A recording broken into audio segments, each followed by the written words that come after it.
Welcome to the Opening Bell Report. 700%. I want you to just stop what you're doing for a second and just let that number sink in. Right. 700%. I mean, usually when we look at growth figures, we get excited about 20%. Oh, absolutely. 20% is a great quarter. 50% is a banner year. But 700% revenue growth, that sounds like a typo. It does. It really does. It sounds like someone in accounting just, lean their elbow on the zero key.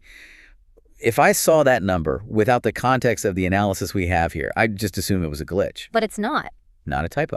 I've double-checked the reports we're looking at, and I can assure you, it is a very real number that has absolutely turned Wall Street on its head. And clearly the market agrees, because the stock we're talking about today didn't just tick up a few points, it exploded. That's the right word for it. Exploded. We're talking about a nearly 40% move in one trading session. Which, for a company of this size, that's a tectonic shift. It's the kind of move that makes everyone, from the retail trader to the big hedge fund manager, stop and pay attention. IBRX. And our mission here, it isn't just to gawk at a stock chart that looks like a hockey stick. Although it is impressive. It is impressive, Yeah. but we need to get the story behind that chart. We need to figure out how a biotech firm goes from that scary phase of just burning cash, Right, the R&D burn. to actually making money, serious money. That is the infamous valley of death for so many biotech companies. Crossing that bridge from having a cool scientific idea to having a real commercial product that generates revenue. Most don't make it across. Most don't. It's the hardest leap to make. Well, judging by the source material we have today, which is a detailed analysis of their preliminary full-year 2025 financial results, it looks like Immunity Bio just leaped across the Grand Canyon. They certainly did. So let's unpack it. What exactly happened yesterday? Okay, so if you weren't watching the ticker, you definitely saw the result. Immunity Bio closed the day at $5.52. Which was up 39.75%. Just shy of 40% in a single day. That's a career-making year for some people, let alone a Tuesday. And it didn't even stop there. In the after-hours market, that momentum just kept going, pushing the price over the $6 mark. Wow. But honestly, the price jump isn't even the most shocking part of the data. As an analyst, I always look at the volume. The volume confirms if a move is real. Right, because if a price moves on low volume, it's flimsy, right? It could just be a few trades pushing it around. Perfect analogy. It's not real conviction. So the average daily volume for IBRX, it's about 13 million shares. Okay, 13 million on a normal day. Yesterday, 182 million shares were traded. Whoa, hold on, say that again? 182 million. So normal is 13, yesterday was 182. That's, what, almost 15 times the average? It's a massive anomaly. And that tells us something vital. That kind of volume, it doesn't come from people on their phones during a lunch break. No way. You don't get to 182 million shares without heavy institutional buying. This signals a profound shift. The big money isn't just dipping a toe in. They are aggressively building positions. It feels like the market was just waiting for a signal, and then boom. Technically, the analysis report highlights that the stock just smashed through key resistance levels. It blew past $4, it blew past $5, all in one go. And the report calls it a gap-and-go pattern. That sounds like something from football. It's one of the most bullish chart patterns you can see. Gap means it opened way higher than it closed the day before. Okay. And usually you might see some profit taking. The price might drift back down to fill that gap. But here, this was a go. Buyers just kept buying all day, and it closed at the absolute high of the session. Zero hesitation. So the what is undeniable. Stock goes vertical, volume is astronomical. Let's pivot to the why. We started with that 700% number. Is that the whole story here? It is the core of the story, yes. This surge isn't based on a rumor. It's driven by cold, hard data from their preliminary full-year 2025 financial results. The company basically announced, we're not just a science experiment anymore, we're a revenue powerhouse. Okay, let me push back on that for a second. Percentage growth can be misleading, you know? If I make $1 last year and 10 this year, that's huge growth, but I'm still broke. That's a very fair question. It's called the base effect, and you see it all the time in biotech. But that isn't what's happening here. So we're not talking about pennies. Not at all. The headline number is their preliminary 2025 net product revenue. They brought in approximately $113 million. $113 million. Okay, so that is real money, and that's the 700% increase over the prior year. That's correct. But the quarterly breakdown is even more telling. Just in the fourth quarter of 2025, they generated $38.3 million. So the momentum is building. The end of the year was stronger than the beginning. Significantly stronger. That Q4 number is a 431% year-over-year jump just for that quarter. It shows acceleration. Adoption isn't plateauing, it's ramping up. And this is all from their flagship drug, Anktiva, right? Anktiva is the engine. It's an immunotherapy for bladder cancer, and the analysis suggests it's selling much faster than expected. Urologists, oncologists, they're adopting it rapidly. Why is that rapid adoption so key? I mean, obviously sales are good, but what's the deeper signal? Well, getting FDA approval is just step one. So many companies get a drug approved and then nothing. The commercial launch fails. Right. Maybe doctors don't like it or insurance won't pay for it. Exactly. You can have a miracle drug, but if it doesn't get prescribed, the stock goes nowhere. Step two is, will it actually sell? And these numbers, $113 million for the year, they prove the commercial execution is there. So they crossed the bridge. They crossed the bridge. That's what woke the market up. It's interesting you say woke up because there's another detail in this analysis that I think got overshadowed by the revenue jump. I'm looking at the section on global expansion. Ah, yes. The hidden bull case. The report mentions the Middle East, specifically Saudi Arabia. Now, be honest, is a Saudi approval really a needle mover? Or is that just a nice little press release? It is a very big deal. And yes, opening a new revenue stream in a wealthy region is good news on its own. But there's more to it. There's a lot more. The crucial part is the scope of the approval. In the U.S., the big story is bladder cancer.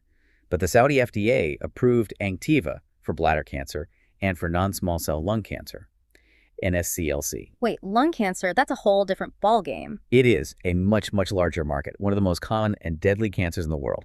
By getting approval for NSCLC in a major market like Saudi Arabia, ImmunityBio just validated their drug for a much broader use. So it's not just a bladder cancer drug anymore. Exactly. This forces every analyst to go back to their models. If you built a forecast for 2026 based only on U.S. bladder cancer sales, that model is now broken. You have to start factoring in lung cancer revenue. And that approval probably helps them get approval elsewhere, too. It's rarely a siloed event.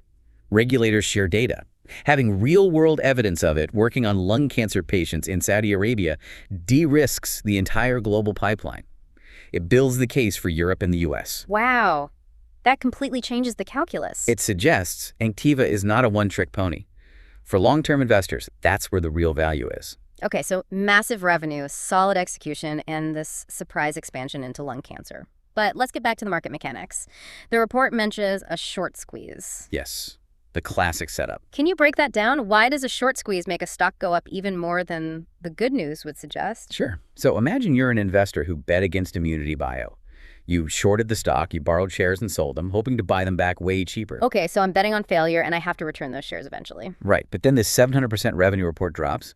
The stock starts ripping higher, $4, $5. Your bet is now losing money, a lot of money, fast. And the only way to stop losing money is to buy the stock back. You're forced to buy. You're not buying because you believe in the company. You're buying out of panic. And because IBRX had high short interest, a lot of people betting against it, when the stock jumped 40% on 182 million shares. It was a stampede for the exits. It's a stampede. Yep. All the shorts rushed to buy back shares at the exact same time. Competing with the new institutional buyers who actually want to own it. And that combination is like rocket fuel. You have fundamental buyers and panic buyers all hitting the buy button. That's how you get these vertical moves. A perfect storm, then. Good news meets a technical powder keg. That's it. The report says the market was caught offside, positioned for bad news, and they got a grand slam. Now everyone is scrambling to reevaluate. So where do we go from here? If the stock is already up 40%, is the party over? What's the forecast look like?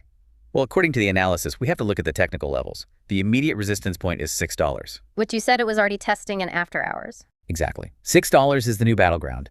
If it can hold above that, turn that old ceiling into a new floor, the analysis points to a technical gap fill. Gap fill, what's that? It means, looking back at the chart, a while ago, the stock probably fell hard, say from $10 down to $6, leaving an empty space on the chart. Where not a lot of trading happened. Right. And stocks often move quickly through those empty zones because there's not a lot of old resistance. The report suggests the next target range is between $8 and $10. So from 6 to maybe 10, that's still a huge potential move. It is. And if you look at the broader analyst consensus in the report, some price targets go as high as $24. 24. Wow, that feels like hype. That's almost a 4x from here. It is aggressive. And we should be clear, those aren't guarantees. They're conditional. They assume sales keep accelerating and they capitalize on things like that Saudi approval. So that's the everything goes perfectly scenario. Precisely. Yeah. But what it tells you is that some experts believe that even at $6, the stock is still severely undervaluing the company's potential. They see this not as a peak, but as the first leg of a recovery. It really is a story of an identity change. For so long, IBRX was just a concept stock. Story about what if. And what if is a dangerous place to invest. What if burns cash and dilutes shareholders? But now, with $113 million in sales, they've shed that identity. They're a commercial stage company. That's the big so what here. The entire investment has changed. You're not betting on a science project anymore. You're analyzing a business with customers, revenue, and global reach. And that brings in a whole different type of investor. The ones who want growth, but with a bit more safety. It's fascinating how fast that can flip. It really is. Okay, as we start to wrap this up, that final provocative thought. For me, it has to come back to the lung cancer approval. It's the detail that creates the long-term value, absolutely. It completely changes the total addressable market. Yeah, that's what I want to leave our listeners with. We talked about the Saudi approval for lung cancer. If Anktiva is proving effective for one of the world's most common cancers in a major international market, how severely is the current market underestimating its total potential?